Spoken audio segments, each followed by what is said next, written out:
ताई ठीक आहे, खाऊन बघ, तुला कळेल की जेवणातलं खरं प्रेम काय असतं. ते चवीची सुसाट गोळी, खुसखुशीत पुरणपोळी देता का जरा? देते.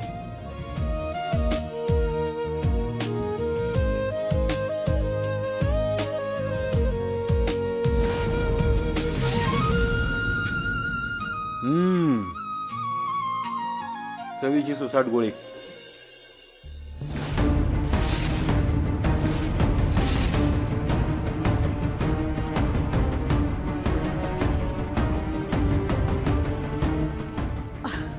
शंकर, अरे खरंच म्हणजे हे सगळं जेवण माझ्या जिगीशाने केले फक्त तुझ्यासाठी. अरे रेश्मा मावशी, एवढा एक घास का? खा खा खा.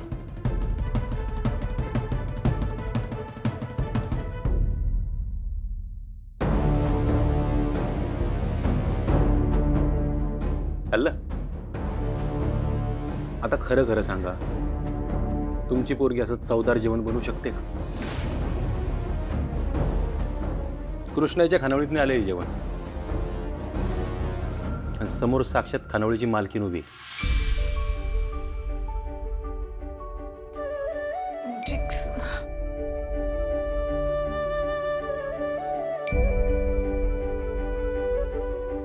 गौरीजी, तुम्ही पण असं चवदार जेवण बनवता का? सगळी कृष्ण एकीच कृपा. जेवण माझ्या आईने बनवलंय, कृष्णाईने.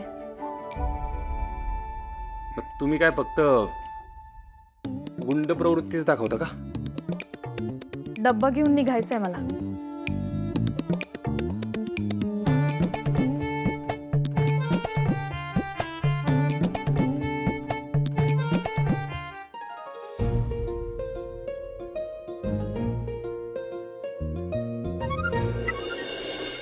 Idiot! Sheep! हिच्यात तर मी. Oh my God! What you are doing, baby? No, no, no, no. This is from Italy. 1 lakh चे नको टाको. मी तुझ्या पाया पडते, baby. What you are doing? Baby, no, no, no. What you are doing? Baby, this is from Bali. 2 lakhs rupees. No, baby. Please, मी पाया पडते तुझ्या. Cool down, baby. Cool down, cool down, cool down.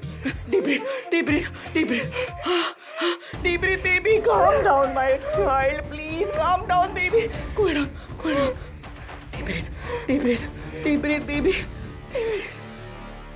आमचा आत्मा या घरात. पडीक जमीन होती इथं. माझ्या लेकींचं नानूला हात, त्याचं नानूला हात राबल्या, ते घर उभं करल्या. आमच्या घामानं हे घर उभं राहिलंय.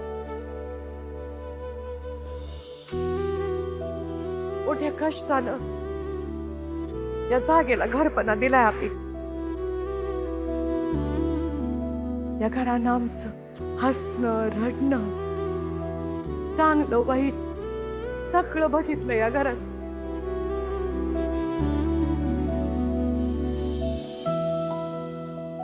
आयुष्याचे चढ उतार मी आणि माझ्या लेकीने या घरात पार केलेत.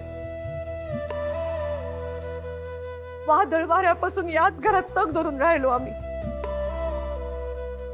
ज्या घरानं आमचं जगणं तारलं, ते घर मागतंय. ज्या जागेचा कोपरान कोपरा आमच्या जगण्याची साक्ष आहे, ते घर मागतंय. फुकट कोण मागायले? पैसे घे की तू. पैसे घे, तालुक्याला जा आणि मोठा हॉटेल टॉक आणि मोठं नाव कमव. कोण नाही म्हणाले होय? आमच्या जगण्याचं मोल पैशात करू नका सा. ऐका, आई जगणं मुलं जरा मोठे मोठे शब्द घाटकावर बाजूला ठेव कृष्णा, आणि नीट विचार करून सांग मला, पैशाची गरज कोणाला नसते आहे? आमच्या गरजा खानावळीतनं भागत्या, आणि गरजेपेक्षा जास्तची हाव नाही आम्हाला.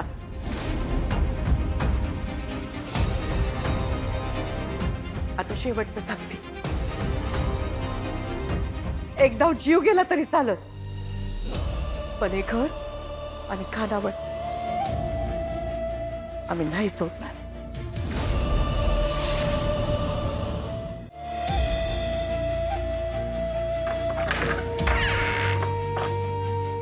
ही जागा माझी आहे. निघा माझ्या घरातलं भाई. हा जातो. आम्ही कुठं तुझ्या घरात तळ ठोकाय आलोय, पण माझ्या लाडागोडाच्या थोरल्या भनी जायच्या आधी धाकली बन म्हणून कळवळीनं हात जोडून इनवतोय तुला.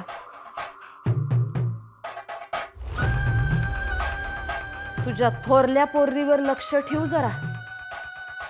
तू हे असं इथं घरात तळ ठोकून बसतीस आणि तुझी थोरली लेक तिकडं तळ्यावर गोमचाळ करत हिंडती. शिवण क्लास नाही, वेगळाच क्लास चालू आहे तिचा तिकडं. इंदू माझ्या लेकीसनी काय खरं खोटं माहित नाही. इंदुराणीच्या कानावर जे आलं ते सांगितलं. लोकांची तोंड म्हणजे उघड्या गट्टारी. कुठं कुठं झाकणं लावत फिरणार तू? ऐक बाय माझं, ये बघ, हे घे, द्याव. या पैशातनं शारदाचं लगीन लाव. पोरींची अब्रू काचसारखी असती. एकदा कधी सकाळ खट्याक झालं का परत जुनं देवाच्या बी आतक नसतंय. एक तर आधीच तिचं वय उलटून चाललंय ग. ठेव. चला हो, चला. आणि हे बघ, चौथी असलो म्हणून काय झालं? तुझी अब्रू गेली तर आमची बी जाणारच की. तुझ्या माझ्या नवऱ्याचं तोंड काळं झालेलं बघायचंय तुला. या पैशातनं शारदाचं लगीन कर. इंदुराणीचा शब्द आहे. तुझ्या लेकींचं हसत हसत हे कन्यादान करतील. मी हो हो करीन की. बघ, माणूस एका पायावर तयार आहे कन्यादान करायला. दिस रात बाप्पाला पोरींच्या लग्नाची काळजी आहे, हाय ना? कसं असलं तर बाप आहे. हाय. आई असून वैरिणीसारखं वागू नकस. या पैशातून थोरलीचं लगीन लाव. मधलीला चांगला क्लास लावून कलेक्टर बनीव. 3 लेकींचं वज्ज तुझ्या उरावर आहे म्हणून कनव येते मला तुझी.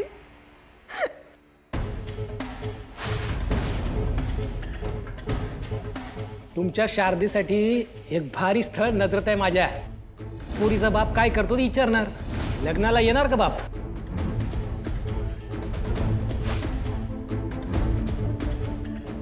तुम्ही माझ्या पोरींच्या लग्नाला येणार, त्यांचं कन्यादान करणार.